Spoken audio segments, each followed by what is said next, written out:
Hi friends, R4iലേക്ക് എല്ലാവർക്കും സ്വാഗതം. ഏകദേശം 0.55% മികച്ച ഒരു നേട്ടത്തോടെയാണ് നിഫ്റ്റി ഇന്ന് ക്ലോസ് ചെയ്തത്. എക്സ്പയറി ദിനങ്ങളിൽ സാധാരണയായി കണ്ടുവരാറുള്ള ആ വലിയ തോതിലുള്ള ഒരു വൈൽഡ് ആയിട്ടുള്ള സ്വിങ്സ് അത് ഇന്നത്തെ മാർക്കറ്റിൽ വളരെ കുറവായിരുന്നു.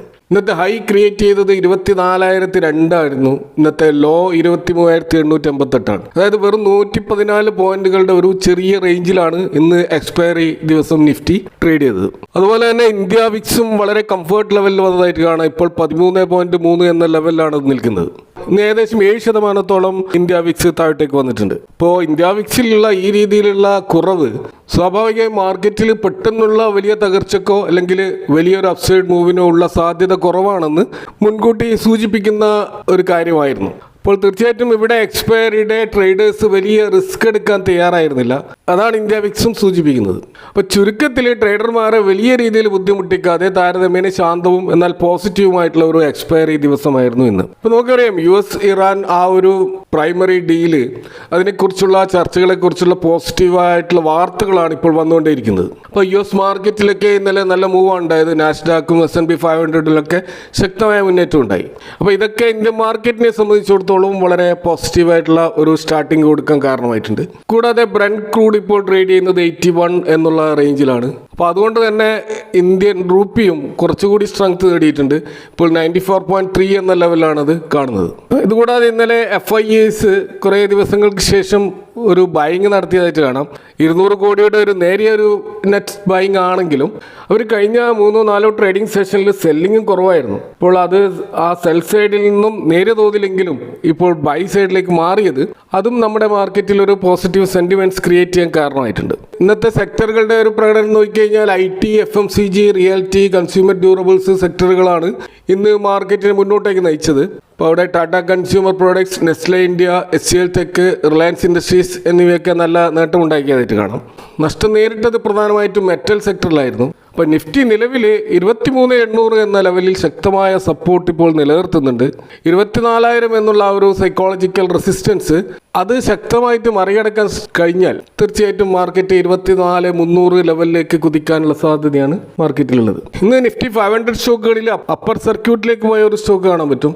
20% ഉയർന്നുകൊണ്ട് ഇന്ന് സൊനാറ്റോ സോഫ്റ്റ്വെയർ ക്ലോസ് ചെയ്തായിട്ട് കാണാം. പക്ഷേ ഇത്തരത്തിൽ 20% ഈ സ്റ്റോക്ക് മുന്നേറിയിട്ടും ഇതിൻ്റെ 52 വീക്ക് ഹൈയിൽ നിന്നും ഇപ്പോഴും ഈ സ്റ്റോക്ക് 30% താഴെയാണ് ട്രേഡ് ചെയ്യുന്നത്. കാരണം ഇതിൻ്റെ 52 വീക്ക് ഹൈ 452 എന്ന പ്രൈസിലായിരുന്നു. എന്നാൽ ഇപ്പോൾ PE റേഷ്യോ വളരെ കംഫർട്ടബിൾ ലെവലിൽ 18 എന്ന ലെവലിൽ PE എത്തിയിട്ടുണ്ട്. അപ്പോൾ ഈ സ്റ്റോക്ക് ഈ രീതിയിലുള്ള വലിയ കറക്ഷൻ നേരിട്ട ഒരു സ്റ്റോക്ക് ആയിരുന്നു. ഇപ്പോൾ ഇവരുടെ ഒരു കഴിഞ്ഞ ക്വാർട്ടറിൽ വലിയ തോതിലുള്ള മാർജിൻ പ്രഷർ ഉണ്ടായിരുന്നു. കാരണം ഇവർ പല പുതിയ കമ്പനികളെയും അക്വിസിഷൻ നടത്തിയതുമായി ബന്ധപ്പെട്ടിട്ടുള്ള ആ ഒരു എക്സ്പെൻസസ് അത് കമ്പനിയുടെ ഒരു പ്രോഫിറ്റ് മാർജിനെ വലിയ തോതിൽ ഇമ്പാക്റ്റ് ചെയ്തിരുന്നു. കൂടാതെ പൊതുവെ IT സെഗ്മെന്റിൽ ഉണ്ടായിട്ടുള്ള ഒരു വീക്ക്നെസ്സും ഈ സ്റ്റോക്കിനെ നെഗറ്റീവായിട്ട് ബാധിച്ചിരുന്നു. അപ്പോൾ ഇന്ന് IT സെഗ്മെന്റ് ഒരു പോസിറ്റീവ് ക്ലോസിംഗ് ചെയ്തതും ഈ സ്റ്റോക്കിൽ നിന്ന് മുന്നോട്ടേക്ക് കുതിക്കാൻ കാരണമായിട്ടുണ്ടെങ്കിലും പ്രധാനമായിട്ടുള്ള ഒരു കാരണമായിട്ട് നമ്മൾ കാണുന്നത് NCLT ചെന്നൈ ആ ട്രിബ്യൂണൽ ബെഞ്ച് ഇവർക്ക് ഒരു ലയനത്തിനുള്ള അംഗീകാരം നൽകിയിരിക്കുകയാണ്. അപ്പോൾ ഇവരുടെ കമ്പനിയുടെ പൂർണ്ണ ഉടമസ്ഥതയിലുള്ള സബ്സിഡിയറി കമ്പനിയായിട്ടുള്ള Encore IT service solutions limited ഈ പാരന്റ് കമ്പനിയായിട്ടുള്ള സൊനാറ്റോ സോഫ്റ്റ്വെയറിൽ ലയിപ്പിക്കുന്നതിനുള്ള ആ ഒരു സ്കീം ഓഫ് അമാൽഗമേഷൻ അതിൻ്റെ ഫൈനൽ അപ്രൂവലാണ് ഇപ്പോൾ നാഷണൽ കമ്പനി ലോ ട്രിബ്യൂണൽ കൊടുത്തിരിക്കുന്നത്. അപ്പോൾ തീർച്ചയായിട്ടും ഈ ഒരു മെർജർ ഈ സ്റ്റോക്കിനെ സംബന്ധിച്ചിടത്തോളം അവരുടെ രണ്ട് കമ്പനികളുടെയും പ്രവർത്തനങ്ങൾ ഒരു കുടക്കീയിൽ കൊണ്ടുവരാൻ സാധിക്കുന്നത് കാരണം അവരുടെ അഡ്മിനിസ്ട്രേറ്റീവ് കോസ്റ്റ് വലിയ തോതിൽ കുറയുന്നുണ്ട്. കൂടാതെ ഈ സബ്സിഡിയറി കമ്പനികളുടെ അസറ്റുകളും അതിൻ്റെ ഫൈനാൻഷ്യൽ സോഴ്സസും ഈ സൊനാറ്റോയുടെ ബാലൻസ് ഷീറ്റിലേക്ക് മാറുന്നതോടെ കൂടുതൽ ബെറ്റർ ആയിട്ടുള്ള ഒരു ബാലൻസ് ഷീറ്റും അതുപോലെ കൂടുതൽ നികുതി ഇളവുകൾ നേടാനും ഈ സൊനാറ്റോയ്ക്ക് കഴിയും. കൂടാതെ ഈ സബ്സിഡിയറി കമ്പനികളുടെ എണ്ണം കുറയുന്നത് പൊതുവെ കോർപ്പറേറ്റ് ഗവേണൻസിനും കൂടുതൽ സൗകര്യപ്രദമായിരിക്കും. അപ്പോൾ ഇത്തരത്തിലുള്ള ഒരു ചേഞ്ചസ് ആണ് ഇന്ന് ഈ സൊനാറ്റോ സോഫ്റ്റ്വെയർ എന്ന ഈ സ്റ്റോക്കിൽ വമ്പിച്ച മുന്നേറ്റം ഉണ്ടാകാൻ കാരണമായിട്ടുള്ളത്. അതുപോലെ ഇന്ന് മാർക്കറ്റിൽ നല്ല ഒരു ഇടിവ് കാണിച്ച ഒരു സ്റ്റോക്കാണ് GICRE എന്ന് പറയുന്ന PSU കമ്പനിയുടെ സ്റ്റോക്ക്. 7% ഈ സ്റ്റോക്ക് താഴത്തേക്ക് വരികയുണ്ടായി. അപ്പോൾ general insurance corporation of India എന്ന് പറയുന്ന ഈ ഒരു റീ ഇൻഷുറൻസ് കമ്പനി സെബിയുടെ ഈ ഒരു നിയമപ്രകാരം നമുക്കറിയാം പബ്ലിക് ഷെയർ ഹോൾഡിംഗ് 25% എന്ന നിബന്ധന പാലിക്കേണ്ടതുണ്ട്. അതിൻ്റെ ഭാഗമായിട്ട് ഗവൺമെൻറ് ഈ സ്റ്റോക്കിലുള്ള അവരുടെ ഷെയർ OFS വഴി വിൽക്കാൻ തീരുമാനിച്ചിരിക്കുകയാണ്. അപ്പോൾ ഇന്ന് അത് ഇൻസ്റ്റിറ്റ്യൂഷണൽ നോൺ റീറ്റെയിൽ കാറ്റഗറിയിലുള്ള ഇൻവെസ്റ്റേഴ്സിന് തുറന്നു കൊടുത്തിരുന്നു. നാളെ ആയിരിക്കും റീറ്റെയിൽ ഇൻവെസ്റ്റേഴ്സിന് അപ്ലൈ ചെയ്യാൻ പറ്റുന്ന ദിവസം. ഇപ്പോൾ 352 പെർ ഷെയർ എന്നുള്ള ഒരു ഫ്ലോർ പ്രൈസിലാണ് ഈ OFS വെച്ചിട്ടുള്ളത്. അപ്പോൾ കഴിഞ്ഞ ദിവസത്തെ ക്ലോസിങ്ങിനേക്കാൾ, അതായത് 387 നിന്നും എത്രയോ താഴെയായിട്ട് ഏകദേശം 9% മേലെയുള്ള ഒരു ഡിസ്കൗണ്ടിലാണ് ഗവൺമെൻറ് ഇത് വിൽക്കാൻ വെച്ചിരിക്കുന്നത്. അപ്പോൾ ഈ കമ്പനിയുടെ മൊത്തം ഓഹരിയുടെ ഏകദേശം 5%-ഓളമാണ് ഈ രീതിയിൽ വിറ്റഴിക്കുന്നത്. ഇതിൽ ഈ 2% ബേസ് ഓഫറും അതുപോലെ ഡിമാൻഡ് കൂടുന്നതിനനുസരിച്ചിട്ട് ബാക്കി 3% ഗ്രീൻ ഷൂ ഓപ്ഷനുമായിട്ടാണ് വിൽക്കുന്നത്. അപ്പോൾ ഈ ഒരു കമ്പനിയുടെ ഈ ഒരു ബിസിനസ് മോഡൽ നമുക്ക് പൊതുവെ പരിചിതമല്ലാത്തൊരു ബിസിനസ് മോഡലാണ്. ഇതൊരു ഇൻഷുറൻസ് കമ്പനിയാണ്. സാധാരണ നമ്മൾ നമ്മുടെ വാഹനത്തിനോ അല്ലെങ്കിൽ വീടിനോ ആരോഗ്യത്തിനോ ഒക്കെ ഇൻഷുറൻസ് എടുക്കാറുണ്ട്. അപ്പോൾ ഭാവിയിൽ വരാൻ പോകുന്ന വലിയൊരു സാമ്പത്തിക നഷ്ടം ഒഴിവാക്കാനാണ് നമ്മൾ ഈ രീതിയിൽ ചെയ്യുന്നത്. New India assurance, ICICI Lombard, അങ്ങനെ തുടങ്ങി ധാരാളം ജനറൽ ഇൻഷുറൻസ് കമ്പനികൾ നമുക്ക് കാണാൻ കഴിയും. അപ്പോൾ എന്തെങ്കിലും അത്യാഹിതമൊക്കെ ഉണ്ടാകുമ്പോൾ ഈ ക്ലയൻറ്റുകൾ സ്വാഭാവികമായിട്ടും വലിയ തോതിലുള്ള എമൗണ്ട് ക്ലെയിം ചെയ്യുമ്പോൾ ഈ ഇൻഷുറൻസ് കമ്പനികൾ വലിയ തോതിൽ തകർച്ചയിലേക്ക് പോകും. അപ്പോൾ ഇങ്ങനെയുള്ള വൻ സാമ്പത്തിക ബാധ്യതകളിൽ നിന്ന് അവരെ രക്ഷിക്കാൻ ഈ ഇൻഷുറൻസ് കമ്പനികൾ തങ്ങളുടെ റിസ്കിൻ്റെ ഒരു ഭാഗം മറ്റൊരു വലിയ കമ്പനിയിൽ ഇൻഷുറൻസ് ചെയ്യും. ആ ഒരു വലിയ കമ്പനിയാണ് GIC-RE എന്ന് പറയുന്നത്. അപ്പോൾ ഇന്ത്യയിൽ ഈ ഒരു ഇൻഷുറൻസ് മാർക്കറ്റിലെ ഒരു ജയൻറ്റ് കമ്പനിയാണിത്. ഏകദേശം 65% മാർക്കറ്റ് ഷെയർ ഇവർക്കാണ്. കൂടാതെ ഇന്ത്യയിലെ നിയമം അനുസരിച്ചിട്ട് എല്ലാ ജനറൽ ഇൻഷുറൻസ് കമ്പനികളും അവർ വിൽക്കുന്ന ഓരോ പോളിസിയുടെയും 4% നിർബന്ധമായിട്ടും GIC-REക്ക് കൈമാറേണ്ടതുണ്ട്. അപ്പോൾ ഇതിലൂടെ കമ്പനിക്ക് സ്ഥിരമായിട്ടൊരു ബിസിനസ് വന്നുകൊണ്ടിരിക്കുന്നുണ്ട്. അപ്പോൾ ഈ വ്യക്തിഗത ഇൻഡിവിജ്വൽ ഇൻഷുറൻസുകൾക്ക് പുറമെ തീപിടുത്തം ഉണ്ടായിക്കഴിഞ്ഞാൽ ഉണ്ടാകുന്ന ഇൻഷുറൻസ് കവറേജ്, അതുപോലെ കൃഷിനാശത്തിലുണ്ടാകുന്ന ഇൻഷുറൻസ്, ഏവിയേഷൻ, വിമാനങ്ങൾ, കപ്പലുകൾ, തുറമുഖങ്ങൾ, ഇവയ്ക്കൊക്കെയുള്ള കവറേജുകൾ, അതുപോലെ മെട്രോ പ്രോജക്റ്റുകൾ, വലിയ അണക്കെട്ടുകൾ, ഫാക്ടറികൾ, അതുപോലെ വാഹനം, ആരോഗ്യ മേഖല, ഇവിടെയൊക്കെ ഈ കമ്പനിയുടെ ബിസിനസ് ഡൈവേഴ്സിഫൈ ചെയ്തിട്ട് നമുക്ക് കാണാൻ കഴിയും. അപ്പോൾ മറ്റ് ഇൻഷുറൻസ് കമ്പനികൾ തങ്ങളുടെ റിസ്ക് കൈമാറുമ്പോൾ അതിന് പകരമായിട്ട് വലിയൊരു തുക പ്രീമിയമായിട്ട് GIC-REക്ക് നൽകുന്നു. ഇതാണ് ഇവരുടെ പ്രധാനപ്പെട്ട ഒരു വരുമാനം. കൂടാതെ കമ്പനിയുടെ പക്കൽ ലഭിക്കുന്ന ഇത്തരത്തിലുള്ള പ്രീമിയം തുക അവർ ഗവൺമെൻറ് സെക്യൂരിറ്റികളിലും സ്റ്റോക്ക് മാർക്കറ്റിലും ബോണ്ടുകളിൽ നിക്ഷേപിക്കും. ഇതിൽ നിന്നും വലിയൊരു ഇൻട്രസ്റ്റും ഡിവിഡൻഡ് ഇൻകവും ഒക്കെ ഇവർക്ക് ലഭിച്ചുകൊണ്ടിരിക്കുന്നുണ്ട്. കൂടാതെ ഇന്ത്യയിൽ മാത്രമല്ല, ദുബായ്, ലണ്ടൻ, മലേഷ്യ, മോസ്കോ തുടങ്ങിയ രാജ്യങ്ങളിൽ പല ബ്രാഞ്ചുകൾ വഴി ഏകദേശം 135-ലധികം രാജ്യങ്ങളിലെ ഇൻഷുറൻസ് കമ്പനികൾക്ക് ഇവർ GIC-RE അഥവാ ഈ ഇൻഷുറൻസ് സേവനം നൽകുന്നുണ്ട്. അപ്പോൾ ഈ സ്റ്റോക്കിൻ്റെ ബിസിനസ് മോഡൽ വളരെ സ്ട്രോങ് ആണ്.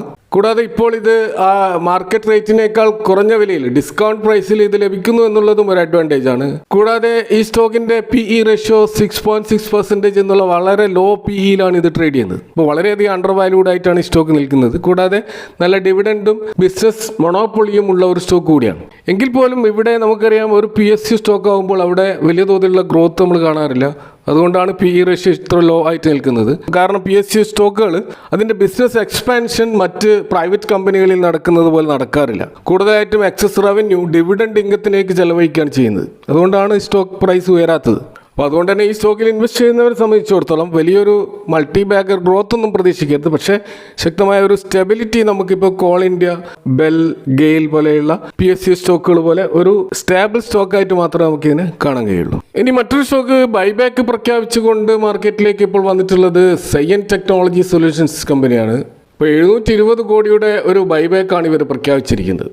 1125 എന്ന പ്രൈസിലാണ് ഈ ബൈബാക്ക് അനൗൺസ് ചെയ്തിരിക്കുന്നത്. അതായത് മാർക്കറ്റ് റേറ്റിനേക്കാൾ വലിയൊരു പ്രീമിയത്തിലാണ് ഇവർ സ്റ്റോക്കുകൾ പബ്ലിക്കിൻ്റെ കയ്യിൽ നിന്ന് വാങ്ങുന്നത്. അപ്പോൾ കമ്പനിയുടെ ആകെ പെയ്ഡപ്പ് ക്യാപിറ്റലിൻ്റെ 5.76%, ഏകദേശം 64 ലക്ഷം ഈക്വിറ്റി ഷെയറുകളാണ് ഇവർ കളക്ട് ചെയ്യാൻ ഉദ്ദേശിക്കുന്നത്. അപ്പോൾ ഈ ബൈബാക്ക് രീതി എങ്ങനെയാണെന്ന് വെച്ചാൽ ടെൻഡർ ഓഫർ റൂട്ട് വഴിയാണ്. അതായത് ക്വാളിഫൈഡ് ഇൻവെസ്റ്റേഴ്സിന് തങ്ങളുടെ സ്റ്റോക്കുകൾ ബൈബാക്കിനായിട്ട് കമ്പനിക്ക് നേരിട്ട് സമർപ്പിക്കാം. അപ്പോൾ ജൂൺ 17 തീയതി അതിന് മുമ്പായിട്ട് ഡിമാറ്റ് അക്കൗണ്ടിൽ സൈയൻ്റ് ഓഹരികൾ ഉള്ളവർക്ക് മാത്രമേ ഈ ഒരു ബൈബാക്കിൽ പങ്കെടുക്കാൻ സാധിക്കുകയുള്ളൂ. ഈ സൈയൻറ്റിൻ്റെ ഒരു ബിസിനസ് മോഡൽ നമ്മൾ നോക്കുകയാണെങ്കിൽ ഇതൊരു പരമ്പരാഗത IT കമ്പനിയല്ല, ഇതൊരു എഞ്ചിനീയറിംഗ് റിസർച്ച് ആൻഡ് ഡെവലപ്മെൻറ്റ് കമ്പനിയാണ്. പ്രധാനമായും ഇവർക്ക് 3 ബിസിനസ് മേഖലകളാണുള്ളത്. Aerospace, communication, medical technology, automotive തുടങ്ങിയ വൻകിട വ്യവസായങ്ങൾക്ക് ആവശ്യമായ ഡിജിറ്റൽ എഞ്ചിനീയറിംഗ് സേവനങ്ങളും ഡിസൈനുകളും കമ്പനി നൽകുന്നുണ്ട്. കൂടാതെ ഡിസൈൻ ലെഡ് മാനുഫാക്ചറിങ് അഥവാ DLM, ഈ ഒരു വിഭാഗം സൈയൻ്റ് DLM എന്ന പേരിൽ പ്രത്യേകമായിട്ട് മറ്റൊരു സ്റ്റോക്ക് മാർക്കറ്റിൽ ലിസ്റ്റ് ചെയ്തിട്ടുണ്ട്. അത് ഇവരുടെ സബ്സിഡിയറിയാണ്. ക്ലയൻറ്റുകൾക്ക് ആവശ്യമായിട്ട് ഇലക്ട്രോണിക് ഉൽപ്പന്നങ്ങൾ രൂപകൽപ്പന ചെയ്യുന്നത് മുതൽ അത് നിർമ്മിച്ചു കൊടുക്കുന്ന ഒരു ഇലക്ട്രോണിക് മാനുഫാക്ചറിങ് സർവീസസ് വരെയാണ് ഈ സൈയൻറ്റ് DLM ചെയ്യുന്നത്.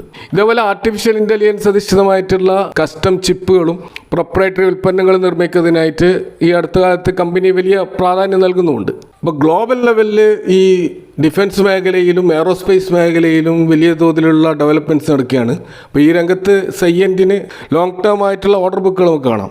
അതുപോലെ ട്രഡീഷണൽ എഞ്ചിനീയറിംഗിൽ നിന്നും ഇൻ്റലിജൻറ്റ് എഞ്ചിനീയറിംഗിലേക്ക് ഇവർ മാറിക്കൊണ്ടിരിക്കുകയാണ്. പ്രത്യേകിച്ച് ജനറേറ്റീവ് AI, LOT എന്നിവ ഉപയോഗിച്ച് ക്ലയൻറ്റുകളുടെ ആ ഒരു എഫിഷ്യൻസി കൂട്ടാൻ വേണ്ടിയിട്ടുള്ള സപ്പോർട്ട് സർവീസാണ് ഇവർ നൽകുന്നത്. കൂടാതെ വേൾഡിൽ ഏറ്റവും അധികം ഡിമാൻഡുള്ള സെമി കണ്ടക്ടർ രംഗത്തും ഇവരുണ്ട് എന്നുള്ളതും ഈ കമ്പനിയെ സംബന്ധിച്ചിടത്തോളം പോസിറ്റീവാണ്. കമ്പനിയുടെ നെറ്റ് ക്യാഷ് ഫ്ലോയും വളരെ പോസിറ്റീവാണ്. എങ്കിലും ഈ സ്റ്റോക്കുമായി ബന്ധപ്പെട്ട ചില റിസ്ക് ഫാക്ടർ നമ്മൾ കാണുന്നത് അമേരിക്ക, യൂറോപ്പ് തുടങ്ങിയ മാർക്കറ്റിലെ അവിടുത്തെ സ്ലോ ഡൗൺ ഒരു പരിധിവരെ ഈ കമ്പനികളെയും ബാധിക്കും. ഇത്തരത്തിലുള്ളൊരു ബൈബാക്ക് പ്രഖ്യാപിക്കുക എന്ന് പറയുമ്പോൾ കമ്പനിക്ക് അവരുടെ പെർഫോമൻസിലുള്ളൊരു വിശ്വാസമാണ് അത് സൂചിപ്പിക്കുന്നത്. അപ്പോൾ ഇന്നത്തെ നിഫ്റ്റിയുടെ ചാർട്ടുകൾ നമ്മൾ പരിശോധിച്ചാൽ ഇപ്പോൾ നമ്മൾ മനസ്സിലാകുന്നത് നിഫ്റ്റി ഇപ്പോൾ 2 പ്രാവശ്യം അടുത്തടുത്തായിട്ട് ഈ 24,000 ബ്രേക്ക് ചെയ്യാൻ വേണ്ടി ശക്തമായി ശ്രമിച്ചുകൊണ്ടിരിക്കുകയാണ്. നമുക്കറിയാം ടെക്നിക്കൽ ചാർട്ടുകൾ ഈ രീതിയിൽ കണ്ടിന്യൂസ് ആയിട്ട് ശ്രമിച്ചുകൊണ്ടേയിരിക്കുമ്പോൾ അത് സ്വാഭാവികമായിട്ടുള്ള ഒരു ബ്രേക്കൗട്ടിലേക്ക് പോകും. അപ്പോൾ അതുകൊണ്ട് തന്നെ അത്തരത്തിലുള്ള ഒരു ബ്രേക്കൗട്ടിന് വേണ്ടിയിട്ടാണ് മാർക്കറ്റ് കാത്തിരിക്കുന്നത്. അപ്പോൾ അത്തരത്തിലൊരു ട്രെൻഡ് റിവേഴ്സൽ എന്തായാലും മാർക്കറ്റ് പ്രതീക്ഷിക്കുന്നുണ്ട്. ഇതൊക്കെയാണ് ഇന്നത്തെ മാർക്കറ്റുമായി ബന്ധപ്പെട്ട് നിങ്ങളായിട്ട് ഷെയർ ചെയ്യാനുള്ളത്. ഈ വിഷയങ്ങളുമായി ബന്ധപ്പെട്ടുകൊണ്ടുള്ള നിങ്ങളുടെ അഭിപ്രായങ്ങളും കമൻറ്റുകളും അറിയിക്കാം. Thank for watching. See you next time with another video.